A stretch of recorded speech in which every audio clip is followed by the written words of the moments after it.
sediakan bagi kami. Terima kasih Bapak. Kami bersyukur juga Bapak, di minggu yang pertama bulan Oktober ini kembali kami boleh dapat beribadah bersama-sama dengan saudara seiman kami, jemaat GB Green Tuhan. Kami percaya Bapak, ini anugerah-Mu, kebaikan dan kemurahan-Mu bagi kami. Kami percaya ada perlindungan kuasa darah Yesus bagi setiap kami.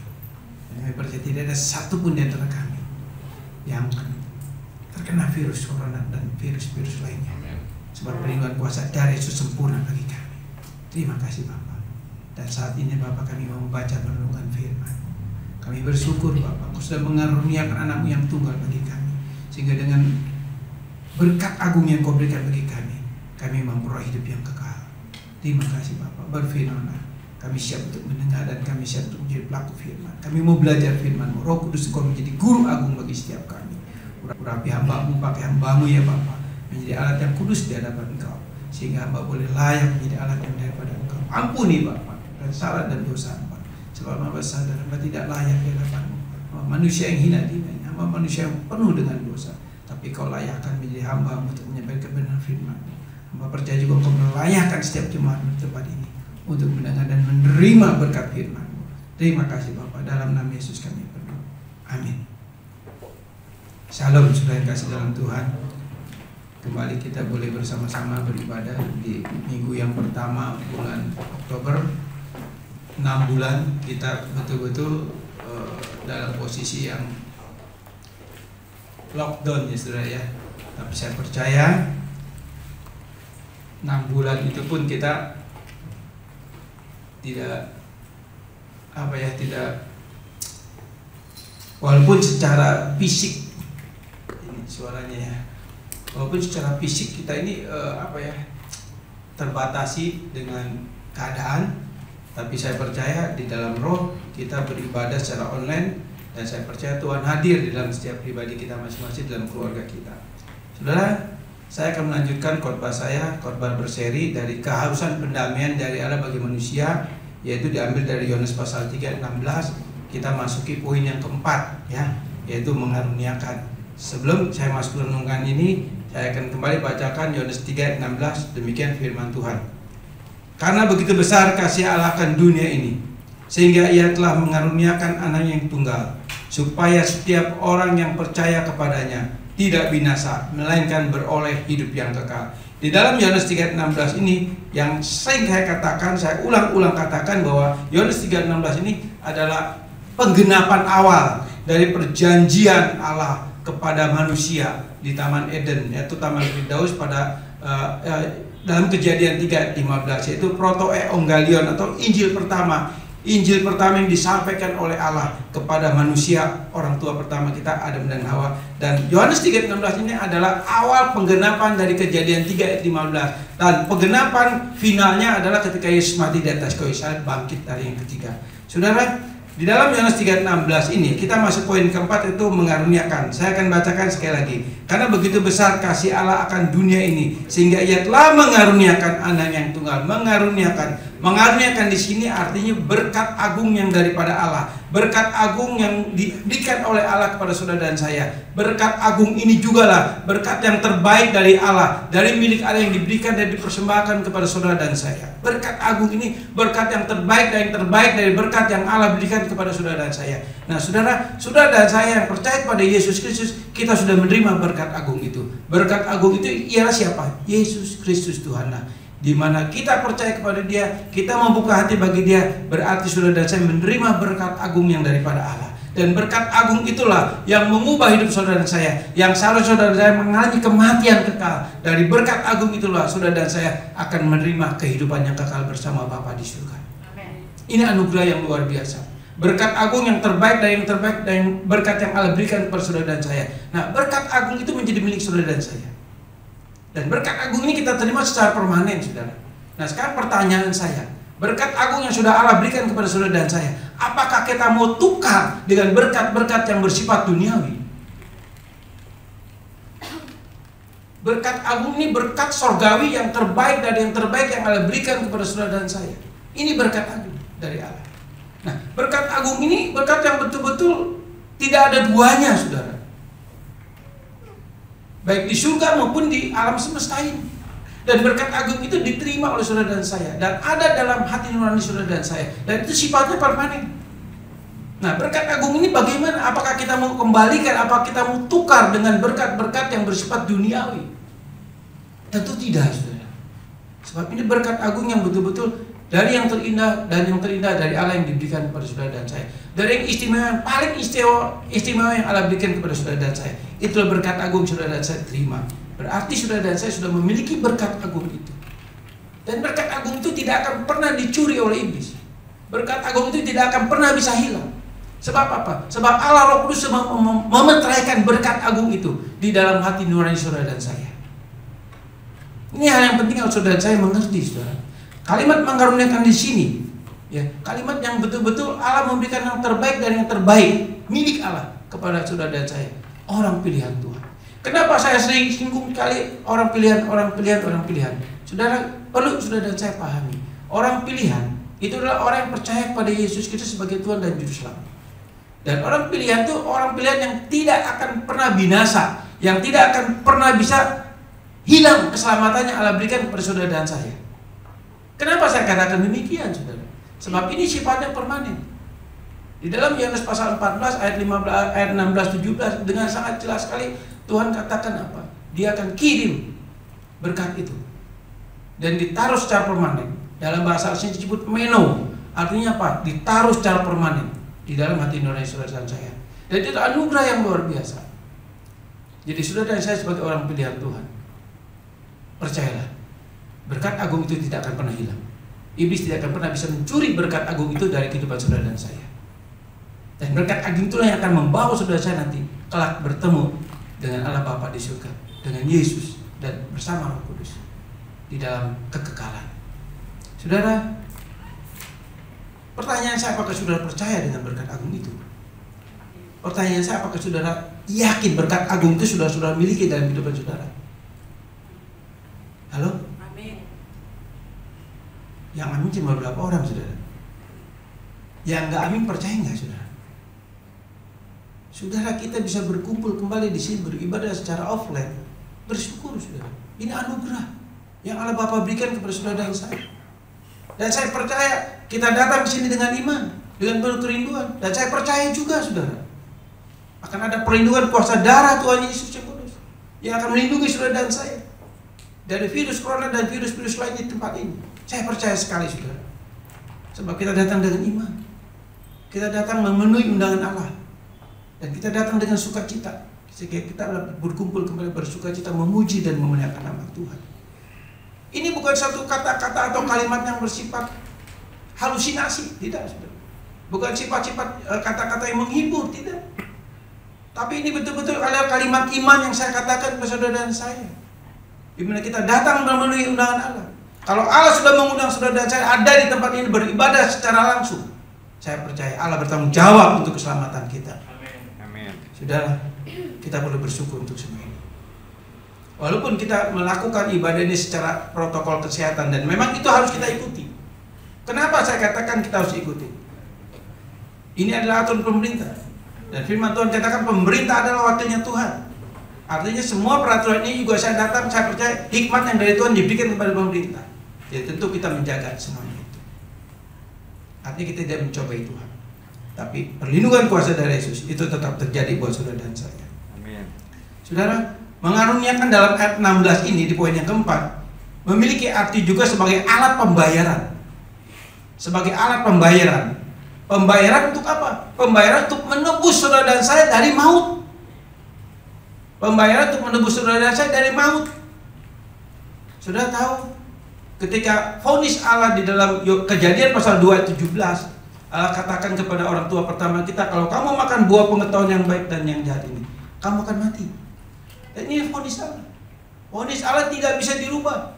Dan Allah sendiri pun tidak bisa menggagalkan vonis itu. Allah sendiri pun tidak mungkin menarik kembali vonis itu. Jadi hukum tetap berjalan. Kenapa Allah tidak bisa menggagalkan vonis itu? Sebab Allah itu Allah yang maha adil. Kita tahu sifat Allah ada tiga: maha adil, maha benar, maha kudus. Jadi kemahaadilan daripada Allah itulah, Allah tidak mungkin melanggar hukum yang dia ucapkan sendiri, hukum yang dia buat sendiri. Vonis Allah telah terjadi. Dan setiap manusia yang jatuh dalam dosa, setiap manusia keturunan daripada Adam dan Hawa, saudara dan saya dan semua manusia yang ada di muka bumi ini, mereka menerima vonis Allah, yaitu kebinasaan kekal, maut karena dosa. Roma 6 ayat 23 dengan sangat jelas sekali, upah dosa adalah maut. Dan maut itulah yang dibayar oleh Allah, maut itulah yang ditebus oleh Allah, sehingga Dia mengaruniakan anak yang tunggal. Anak yang tunggal adalah Yesus Kristus Tuhan, sebagai alat pembayar, sebagai penebusan, untuk menebus, untuk membayar saudara dari maut itu, sehingga saudara dan saya kembali menerima hidup yang kekal. Dan maut itu sudah Tuhan Yesus tanggung di atas kayu salib. Jadi saudara dan saya percaya kepada Yesus Kristus sebagai Tuhan dan Juru Selamat. Maut itu sudah Tuhan tanggung, dan saudara dan saya tidak ada lagi mautnya dalam hidup saudara dan saya. Walaupun sumber dosa tetap masih ada di dalam natur daging kita ini, tetapi sumber dosa yang di dalam natur daging ini tidak ada mautnya lagi. Tuhan sudah bayar lunas di atas kayu salib. Di dalam 1 Korintus pasal 6 dikatakan di 19:20, kamu sudah dibayar, kamu sudah dibeli oleh darah yang mahal, Yesus Kristus, darah Yesus, dan lunas itu dibayar. Dan kamu bukan milik kamu lagi, tapi milik Allah. Artinya apa? Saudara dan saya sudah menjadi milik Allah. Kalau sudah menjadi milik Allah, tidak ada satu kuasa kekuatan apapun di muka bumi ini yang bisa merebut milik Allah itu. Saudara dan saya milik Allah itu. Kita patut bersyukur untuk semuanya ini. Jadi mengaruniakan dalam ayat Yohanes pasal 3:16 ini punya arti juga sebagai alat pembayaran, di mana Allah Bapa membayar lunas maut itu. Dengan apa? Dengan anaknya sendiri dikorbankan di atas kayu salib. Untuk apa? Untuk membayar maut yang ada pada manusia, sehingga setiap orang yang percaya kepadanya tidak akan binasa, melainkan beroleh hidup yang kekal. Ini ayat pembayaran yang dari Allah, yang Allah berikan kepada manusia. Dan Allah tebus itu. Allah bertanggung jawab untuk itu. Nah, sudah yang kasih dalam Tuhan, iman saudara dan saya, iman kepada Yesus Kristus adalah iman yang tidak menjadi sia-sia. Sebab iman itu juga anugerah dari Allah, sehingga saudara dan saya bisa percaya kepada Allah, karena Allah memberikan hati yang percaya, dan sekaligus kita menerima anugerah itu. Saudara, mengaruniakan sebagai ayat pembayaran yang sah, ya, artinya Kristus Tuhan sebagai alat atau sebagai mata uangnya Allah Bapa. Yesus Kristus sebagai mata uangnya Allah Bapa untuk membeli maut itu, membayar maut itu. Dengan apa? Dengan nyawa Yesus Kristus sebagai Yesus Tuhan. Sehingga dikatakan di dalam Matius, Injil Matius, Markus, Lukas, dan Yohanes, 4 Injil berkata ketika Yesus tergantung di atas kayu salib pada jam 3 petang, Yesus berkata apa? Bapa, kuserahkan nyawaku bagimu. Kuserahkan nyawaku. Kenapa? Nah, itulah alat pembayaran. Kuserahkan nyawaku. Ini alat pembayaran yang Allah berikan kepada saudara dan saya. Diberikan nyawanya untuk membayar maut itu sendiri. Sehingga ketika Yesus menyerahkan nyawanya, otomatis maut yang ada pada setiap kita sudah Dia bayar lunas di atas kayu salib. Dan itu sudah tidak ada lagi kepada saudara dan saya. Sehingga saudara dan saya saat ini tinggal menikmati, menunggu pada hidup yang kekal kelak. Saudara dan saya nggak perlu khawatir, nggak perlu takut, nggak perlu cemas. Sebab firman Tuhan yang menjamin itu. Dan kita diberikan iman untuk mempercayai janji itu. Sehingga Yesus katakan di dalam Lukas 18 ayat 8b, ketika anak manusia datang, adakah aku menemukan iman di bumi? Dia tidak cari apa-apa, dia tidak cari harta saudara, kepandaian saudara, atau jabatan saudara, apapun yang saudara miliki, tidak, prestasi saudara. Tapi ketika dia datang ke dunia, dia lihat iman itu ada enggak pada saudara. Dan iman itu menjadi jaminan untuk kita menerima berkat agung Allah. Dan itu pasti ada dalam diri saudara dan saya sebagai orang percaya. Saudara yang kasih dalam Tuhan, Allah mengasihi kita dengan kasih yang cemburu. Ini perlu saudara dan saya ketahui. Allah mengasihi saudara dan saya dengan kasih yang cemburu. Jadi beda saudara. Dia mengasihi saudara dengan kasih yang cemburu. Allah ingin kita hanya mempercayai Dia saja dan tidak boleh percaya kepada yang lain. Allah ingin kita hanya percaya kepada Dia saja dan tidak boleh percaya kepada yang lain. Maka dari itu Dia katakan, aku mengasihi kamu dengan kasih yang cemburu. Allah nggak mau diduakan. Allah nggak mau kita mendua hati. Dan itu jelas sekali di dalam Keluaran pasal 20 ayat 4. 4-6. Di dalam hukum 10 perintah Allah, di mana hukum yang kedua, Keluaran 20 ayat 4-6 berkata, jangan ada padamu Allah lain di hadapanku. Itu hukum yang pertama, ayat 3 dari Keluaran pasal 20. Lalu yang ke ayat yang keempat, jangan kamu membuat patung bla bla bla bla bla, sebab aku ini Allah yang cemburu. Jelas sekali di dalam Keluaran pasal 20 ayat 4-6 bagaimana pribadi Allah, di mana Allah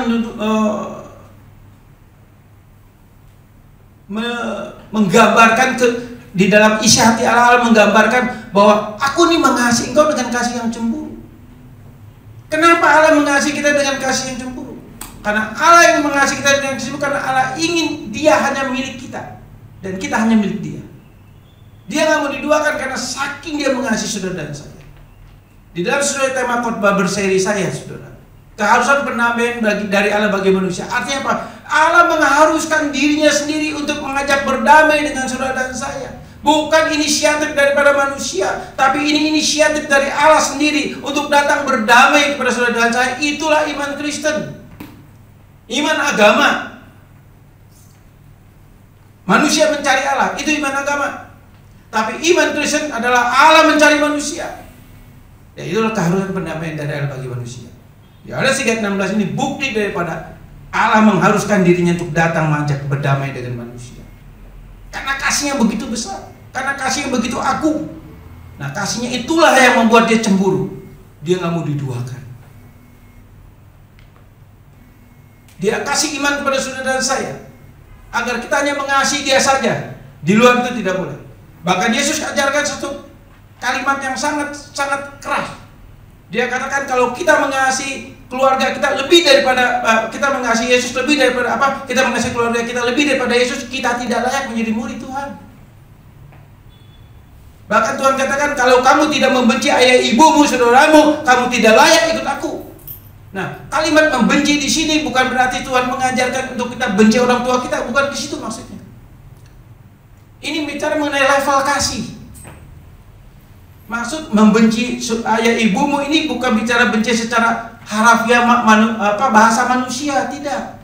Ini adalah bahasa ilustrasi yang Tuhan berikan, bahasa persamaan yang Tuhan berikan. Artinya bahwa kalau kamu mengasihi orang tua kamu, kalau kamu belum mengasihi Allahmu, belum bisa mengasihi Allah, kamu nggak akan pernah bisa mengasihi orang tuamu.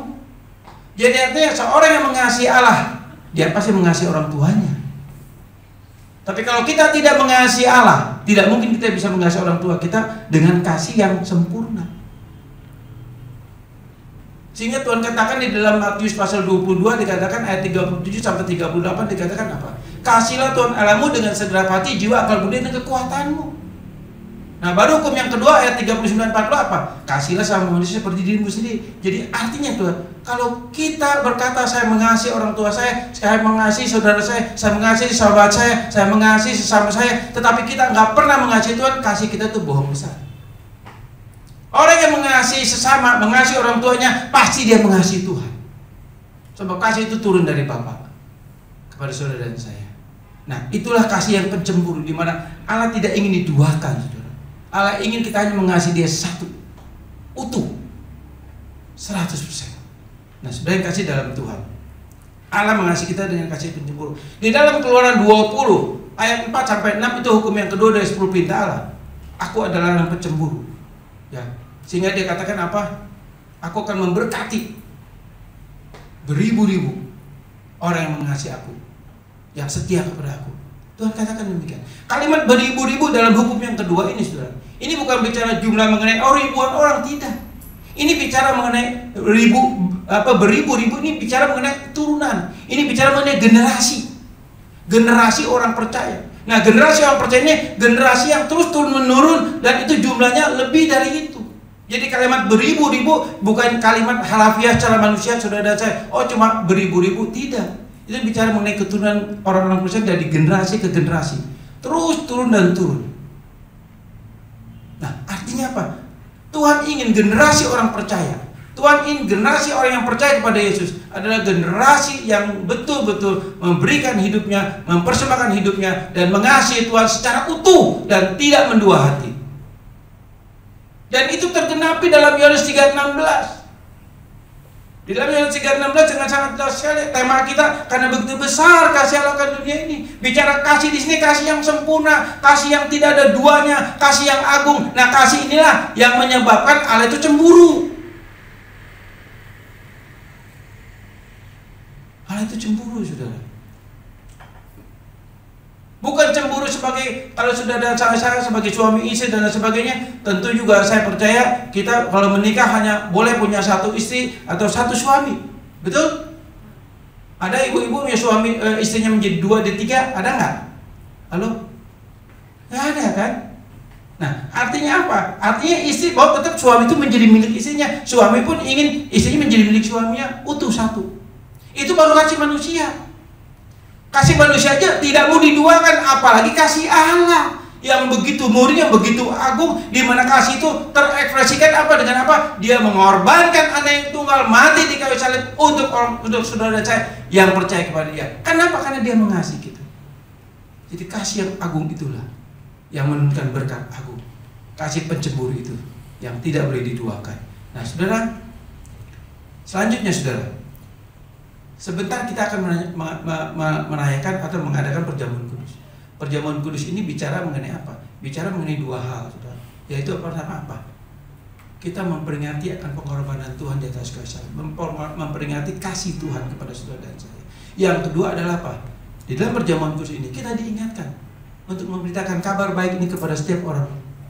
Dan setiap bulan kita adakan perjamuan kudus. Tujuannya apa? Tujuannya untuk kita pergi menjadi saksi Kristus, memberitakan kematian Yesus. Dan berkat agung itu saudara dan terima. Nah, lewat perjamuan kudus inilah saudara dan saya diberi tanggung jawab untuk pergi menjadi saksi Kristus dimanapun saudara dan saya berada. Ini poin penting, saudara. Saudara di tempat pekerjaan saudara sudah punya tanggung jawab bersaksi di situ. Di mana kita berada, kita harus menjadi saksi Kristus. Jadi perjamuan kudus bukan sesuatu ritual gereja, bukan sesuatu perjamuan seremonial setiap bulan diadakan atau agenda gereja, tidak. Tapi perjamuan kudus adalah perjamuan yang harus menjadi tolak ukur buat saudara dan saya, sehingga perjamuan kudus dikatakan sebagai sakramen. Sakramen. Di dalam Alkitab sakramen cuma ada 2. Sakramen perjamuan kudus, sakramen baptisan. 2, tidak ada yang lain. Walaupun ada kepercayaan lain dalam kekristenan atau dalam bukan kekristenan ya, Katolik ya. Katolik itu punya 7 sakramen. Ya.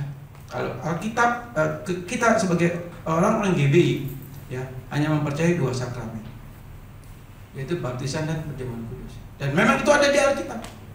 Nah, saudara, balik lagi saudara, di dalam perjamuan kudus ini kita harus mempersiapkan hati kita, diri kita. Kenapa? Supaya kita datang dengan hati yang siap. Sebab perjamuan kudus kita percaya kita duduk semeja hidangan dengan Allah. Yesus sebagai pemimpin perjamuan kudus itu. Kita semeja hidangan, kita makan roti perjamuan, kita makan anggur perjamuan sebagai lambang persekutuan dengan tubuh Kristus, lambang persekutuan dengan darah Kristus. Darah Kristus itulah darah yang menjadi alat pembayar yang sah, alat pembayar satu-satunya untuk membayar saudara dan saya dari maut yang menjadi momok atau yang menjadi hukuman kematian kedua dari setiap manusia. Sehingga saudara dan saya nanti ketika kita mengalami kematian tubuh secara daging, kita tidak akan pernah mengalami kematian roh. Sebab apa? Sebab kematian roh sudah Tuhan tanggung di atas, dan itu pembayaran yang sah, dan itu sudah ditentukan oleh Allah, dan itu betul-betul permanen sifatnya. Artinya kita tidak akan mengalami kematian kedua. Saudara, dengan darahnya anak Allah ini membeli kita dari maut dan menjadikan kita kembali menjadi milik Allah. Artinya apa? Tadi saya katakan mengaruniakan ini juga selain punya arti berkat agung, juga punya arti sebagai alat pembayar. Dan alat pembayar ini yang membayar saudara dan saya dari maut, dan akhirnya menjadikan saudara saya memiliki posisi sebagai anak Allah. Sebagai anak Allah. Itu jelas dalam Yohanes pasal 1 ayat 12 dikatakan kita yang percaya kepada Yesus akan menjadi anak-anak Allah. Jadi status saudara dan saya sudah diadopsi. Saudara dan saya ini anak-anak Allah. Artinya apa? Saudara dan saya ini sebagai orang-orang pilihan Tuhan yang berstatus anak-anak Allah, dan secara status sudah sah, dan nama saudara dan saya sudah ada sertifikatnya, yaitu apa? Di dalam buku kehidupan domba Allah, nama saudara dan saya sudah tercatat dan sudah tertulis. Kalau sudah baca di dalam Wahyu pasal 13 ayat 8, dengan sangat jelas sekali, sebelum dunia ada, nama saudara saya sudah ditulis dalam buku kehidupan anak domba Allah. Artinya apa? Keselamatan yang saudara dan saya terima itu sudah ada sebelum, sudah tertulis sebelum saudara dan saya lahir di bumi. Efesus 1:4 dengan sangat jelas dikatakan apa? Dia sudah menentukan saudara dan saya menjadi orang pilihan sebelum dunia ada. Semua ini kita berjalan dengan anugerah. Kita mulai berjalan, kita dimulai dengan anugerah, kita berjalan dalam anugerah, dan kita akan diakhiri dengan anugerah. Itulah kita sebagai orang-orang Kristen sejati, sebagai anak-anak Allah yang sudah dibayar, yang sudah ditebus sebagai alat pembayaran saya itu apa? Di mana Allah Bapa memberikan nyawa anaknya untuk menebus itu sebagai alat pembayaran yang sah. Saudara, apakah saudara dan saya mau sia-siakan pengorbanan yang begitu agung, pengorbanan yang begitu luar biasa? Dia sungguh serius, dia begitu sungguh-sungguh, dia begitu dengan hati yang penuh sukarela dan sukacita, dia mau datang ke dunia, dia mau mati di kayu salib untuk saudara dan saya. Dia begitu serius, sehingga 4 kali dia katakan di dalam Injil Matius, mulai dari Injil Matius pasal 16, dia katakan Anak Manusia harus datang dari Yerusalem, dan di Yerusalem dia akan diserahkan kepada bangsa-bangsa yang tidak mengenal Allah. Dia akan disesat, dia akan dianiaya, dan dia harus mati di kayu salib, dan pada hari ketiga dia harus bangkit. 4 kali dia berkata seperti itu, saudara. Artinya Tuhan begitu serius, fokus dengan misinya datang ke dunia ini. Dan dia tahu dengan sukarela, dengan sukacita dia harus mati di kayu salib, walaupun penderitaan yang dia alami di atas kayu salib. Gimana kita tahu sebelum Yesus mati di kayu salib, sebelum dia tergantung di atas kayu salib, kita tahu dia mengalami aniaya yang begitu luar biasa. Dia diludahi, dia dipukul, dia dihina, dia dilecehkan. Bahkan sudah tahu ketika tergantung di atas kayu salib, dia dalam keadaan telanjang bulat. Memang di dalam ilustrasi gambar-gambar salib tentang kematian Yesus itu Tuhan pakai cangcut, sudah, ya, sorry. Tapi sesungguhnya sudah tahu ketika dia tergantung dari salib dalam keadaan telanjang bulat, sudah bayangkan dipermalukan secara luar biasa. Saudara, telanjang bulat. Dia telanjang bulat untuk saudara dan saya. Dia telanjang bulat sebagai alat pembayaran sah. Dan setiap bulan saudara dan saya mengikuti perjamuan kudus ini. Apakah kita mau sia-siakan perjamuan kudus ini? Apa kita menganggap remeh ini ritual agama atau ritual kekristenan atau ritual daripada sinode gereja? Tidak. Kita ikut terlibat dalam perjamuan kudus ini agar kita diingatkan betapa besar kasih Allah akan dunia ini, sehingga dia mengandalkan anak tunggal. Dan dengan penuh penderitaan dan Tuhan dipermalukan, tergantung dalam keadaan terlanjang di atas kayu salib. 6 jam dia tergantung di atas kayu dalam keadaan telanjang. Sudah bayangkan, dipermalukan dengan luar biasa. Dia serius, dia sukacita walaupun dia menderita. Kenapa dia sukacita? Sebab dia tahu dia akan kembali berkumpul kembali dengan orang pilihannya. Saudara, saya salah satu orang pilihan Tuhan yang ada dalam buku kehidupan anak domba. Dan 2000 tahun yang lalu ketika dia tergantung dari salib dengan keadaan telanjang, dalam keadaan telanjang, saya sudah ada di hatinya dia. Dan ketika dia di atas kayu salib, di dalam hatinya 2000 tahun yang lalu, sudah tahu nama saudara dan saya disebut satu persatu. Jadi jangan main-main, saudara. Perjamuan kudus satu yang sakral. Kita sungguh serius dengan perjamuan kudus ini. Sebab perjamuan kudus ini mengubah hidup saudara dan saya. Yang harusnya mati kekal, kita menerima hidup yang kekal. Saudara, saya minta waktu 5 menit lagi. Karena memang ibadah kita ikuti protokol kesehatan dari pemerintah, yaitu 1 jam. Kurang sedikit atau lebih 1-2 menit nggak apa-apa. Ya, Pak. Saudara yang kasih dalam Tuhan, John Calvin pernah berkata begini, saudara. Sebaiknya perjamuan kudus itu diadakan 1 minggu sekali. Itu pada abad ke-17 beliau berkata demikian. 1 minggu sekali kalau perlu kita adakan perjamuan kudus. Itu kerinduan John Calvin, saudara. Coba saudara bayangkan, Begitu indah dan sakralnya, begitu seriusnya John Calvin berkata seperti itu. 1 minggu sekali, kita cuma sebulan sekali, saudara. Dia minta seminggu sekali adakan. Dan kita tahu ada gereja Kabar Mempelai itu setiap minggu mengadakan perjamuan kudus. Wah, itu luar biasa, saudara.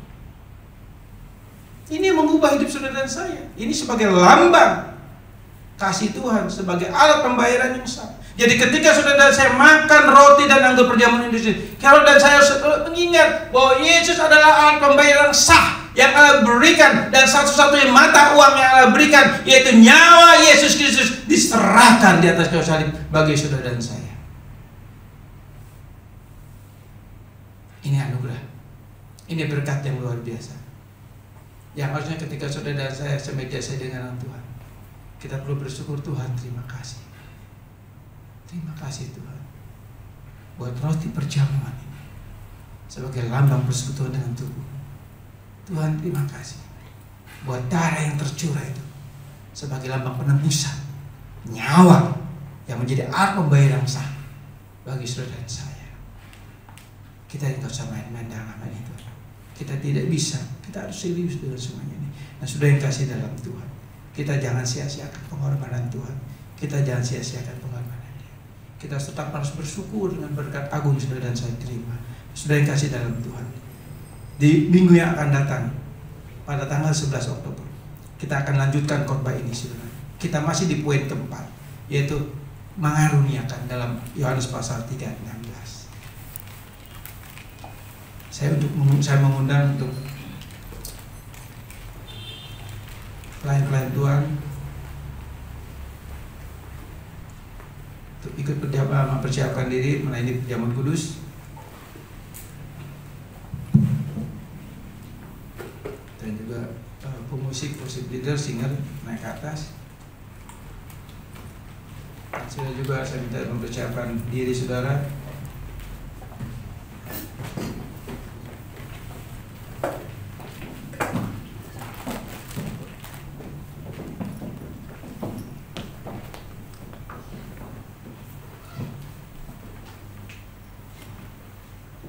Perjamuan kudus ini hanya diperuntukkan bagi mereka yang sudah percaya sungguh-sungguh pada Tuhan Yesus dan sudah bertobat. Saudara, sebelum kita makan minum anggur perjamuan kudus ini, mari kita introspeksi diri kita. Kita introspeksi diri kita. Apakah kita sudah siap ikut perjamuan kudus ini? Apakah hati kita sudah siap ikut perjamuan kudus ini? Kita harus persiapkan hati kita. Oleh sebab itu, saudara, sebelum kita makan minum anggur perjamuan kudus ini, kita satukan hati kita, kita berdoa, kita minta pengampunan daripada Tuhan sehingga kita layak ikut perjamuan kudus ini. Firman Tuhan katakan, sebab setiap kamu minum roti, makan roti dan minum anggur ini, kamu memberitakan kematian Tuhan Yesus sampai Ia datang. Jadi barang siapa yang dengan cara tidak layak makan roti dan minum cawan Tuhan, ia berdosa terhadap tubuh dan darah Tuhan. Karena itu hendaklah tiap orang menguji dirinya sendiri, dan baru setelah itu makan roti dan minum perjamuan ini. Kita berdoa. Bapa, terima kasih Kau beri kesempatan bagi kami untuk kami semeja dengan Engkau, makan roti dan minum anggur perjamuan. Bapa, kami bersyukur di dalam perjamuan kudus ini adalah satu sakramen, ada sesuatu yang kudus dan tidak main-main lagi di hadapan Kau. Adalah bentuk daripada perjanjian yang Kau genapi. Dan perjamuan kudus ini juga sebagai sesuatu yang mengingat kami, sebagai sumpah setia kami kepadamu, untuk kami menjadi pelaku firman, untuk kami menjadi anak-anak, untuk kami menjadi mitra, untuk kami siap memberikan kesaksian kabar baik ini, bahwa Engkau sudah mati di kayu salib untuk setiap manusia yang percaya kepada Dia. Terima kasih Bapa, dan ampuni Bapa saat ini segala dosa dan kesalahan kami. Ampuni Bapa, sebab kami sadar siapakah kami, betapa banyak dosa dan kesalahan yang kami lakukan dalam hidup kami hari demi hari, dan kami percaya setiap hari kami tidak pernah luput dari kesalahan dan dosa kami. Ampuni kami Bapa, ampuni kami Bapa, ampuni kami Bapa, ampuni kan semua dosa dan kesalahan yang kami perbuat, baik itu yang kami lakukan di dalam hati kami, di dalam pikiran kami, di dalam perasaan kami, di dalam perkataan dan perbuatan kami. Ampuni Bapa. Dan kami percaya hanya di dalam nama Tuhan Yesus Kristus Tuhan, nama yang ajaib, nama yang telah membayar maut itu, nama itulah yang menjadi penjamin bagi kami, yang mengampuni dosa dan kesalahan kami. Dan darah Yesus Kristus Tuhan yang tercurah di atas kayu salib, selama 6 jam darah itu mengalir di atas kayu salib.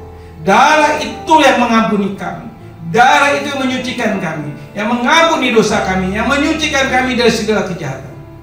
Dan dengan iman kami percaya, Engkau sudah membenarkan kami, Engkau sudah menguduskan kami, Engkau sudah melayakkan kami. Dan kami percaya kami layak ikut perjamuan kudus. Terima kasih Bapa, dalam nama Yesus kami berdoa. Amin.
Untuk jemaat bangkit berdiri.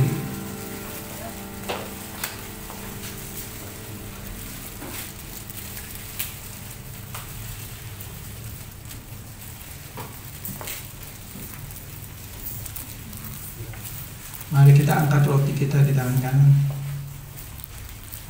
Dengarkan firman Tuhan. Sebab apa yang kuteruskan kepadamu telah aku terima dari Tuhan,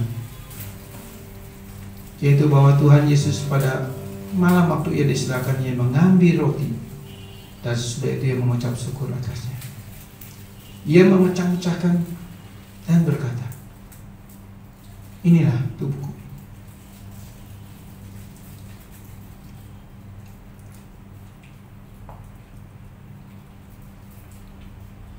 Yang diserahkan bagi kamu. Perbuatlah ini menjadi peringatan akan aku. Sudah yang dikasih Tuhan, bukankah roti yang kita pecah-pecahkan ini adalah persekutuan dengan tubuh Kristus? Mari kita makan dalam nama Tuhan Yesus.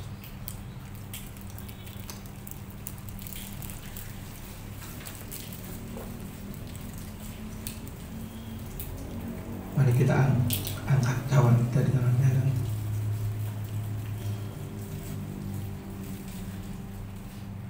Demikian juga yang mengambil cawan. Sesudah makan lalu ia berkata, cawan ini adalah perjanjian baru yang dimeteraikan oleh darah. Perbuatlah setiap kali mau meminumnya menjadi peringatan akan aku. Saudara, kita tahu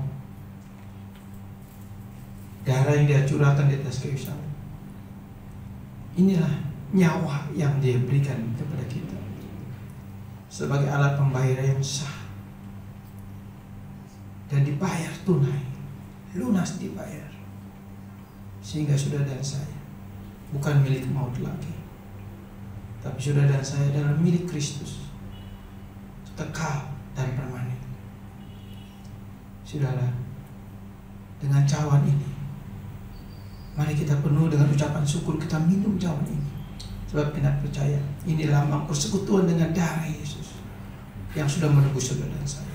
Mari kita minum dalam nama Yesus. Haleluya. Terima kasih Bapak. Haleluya. Terima kasih Yesus, terima kasih. Kami bersyukur, kami bersyukur. Oh haleluya, haleluya, haleluya. Kami bersyukur, haleluya.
Sebagai sumpah setia kami, Bapak terima kasih. Kami boleh kembali diingatkan untuk kami boleh mengingat akan pengorbanan anakmu yang tunggal sebagai alat pembayaran yang sah, sebagai mata uang yang sah untuk membayar maut dari kehidupan kami setiap pribadi pribadi, sehingga maut itu sudah Tuhan beli di atas kayu salib dan maut itu sudah tidak ada kepada kami. Bapak terima kasih buat semua. Kami bersyukur anugerah yang besar, berkat agung yang besar. Biarlah berkat agung ini Bapa akan selalu mengingat kami bahwa kasih-Mu tidak pernah berkesudahan, dulu, sekarang, dan sampai selamanya, bahkan sampai pada kekekalan. Dan kami percaya kelak nanti kami di dalam kerajaan-Mu yang kudus, kami dikuasai, kami hidup dalam atmosfer kasih-Mu yang terus dan terus dari kekal sampai kekal selamanya. Bapak terima kasih buat semua. Jadikan kami